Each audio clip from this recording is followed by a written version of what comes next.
The strategic evolution of Chinese maritime sovereignty. China is systematically dismantling its dependence on Western-led maritime and navigational frameworks to secure independent geopolitical and naval dominance. This transition represents a fundamental shift in how the nation views its maritime space, moving away from reliance on external data streams toward an autarkic, multi-layered technological ecosystem. By integrating space-based assets, undersea sensor arrays, and advanced surface instrumentation, Beijing is not merely catching up to global standards, it is attempting to set a new technical precedent for how oceanic power is projected, managed, and maintained in the 21st century. Foundations of technological independence. The architecture of China's maritime autonomy is built upon the rejection of reliance on foreign navigation and meteorological systems. By fostering a domestic chain of command for environmental and positional data, the state mitigates the risk of being blindsided by geopolitical shifts or technical blackouts originating from Western sources. This transition is not a singular event, but a holistic integration of various high-tech domains.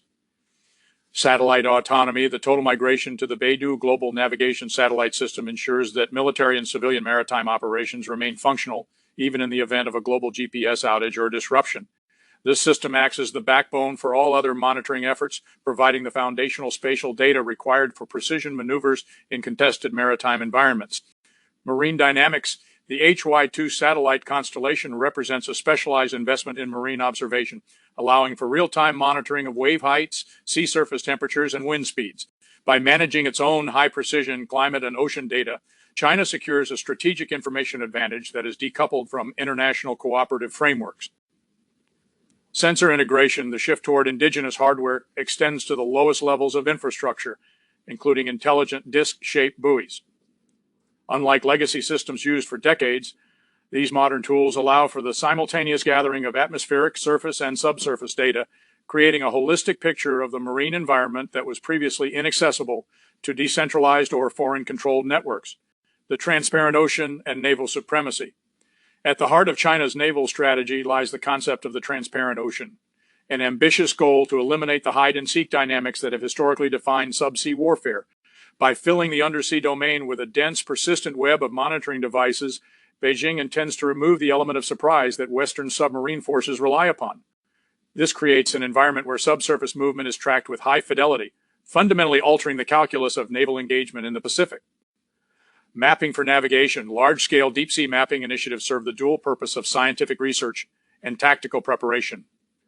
Detailed bathymetric data is essential for modern submarine operations, providing the geography necessary for stealthy movement and effective evasion within complex underwater terrains. Strategic choke points. The deployment of sensors across key passages such as the Malacca and Lombok Straits serves to monitor all transit activity. This physical presence forces regional actors to contend with China's constant oversight, effectively turning international waters into managed zones of influence. Autonomous systems. The reliance on uncrewed underwater vehicles allows for persistent surveillance without the risks associated with human-crewed platforms. These autonomous systems are designed for endurance, enabling long-term intelligence gathering that keeps a constant watch over Western naval movements. Civil-military fusion and global geopolitics. The distinction between civilian and military research is increasingly blurred, a policy known as civil-military fusion. Oceanographic vessels that appear to be engaged in benign climate science are often harvesting the very data required for targeting Allied submarines or refining missile guidance. This dual-use strategy maximizes resources and provides a convenient diplomatic cover for activities that would otherwise be classified as direct provocations. Countering economic leverage by developing its own observation infrastructure, Beijing inoculates itself against the threat of data embargoes. If Western nations were to restrict access to satellite data or environmental modeling, China would remain unaffected, ensuring that its military and economic engines continue to operate without interference. Infrastructure export. Beyond its own borders, China is successfully exporting its technological frameworks to nations in the global south. By tying these partner nations into the Beidou system and other Chinese maritime monitoring tools, Beijing effectively expands its digital influence and surveillance footprint, creating new interdependencies that strengthen its geopolitical hand. Regional friction. The proactive stance on sensor deployment has exacerbated tensions with regional neighbors. Whether in the Yellow Sea or near the First Island chain, China's insistence on transparency is viewed by Japan, Taiwan, and the Philippines as an assertive expansion into sovereign or disputed waters, leading to a climate of persistent low-level friction. Strategic outlook and future challenges.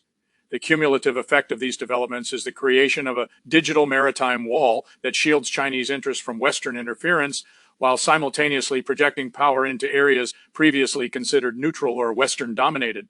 As of mid-2026, the success of this strategy is evident in the increased frequency of naval patrols and the relative ease with which China manages its maritime data streams.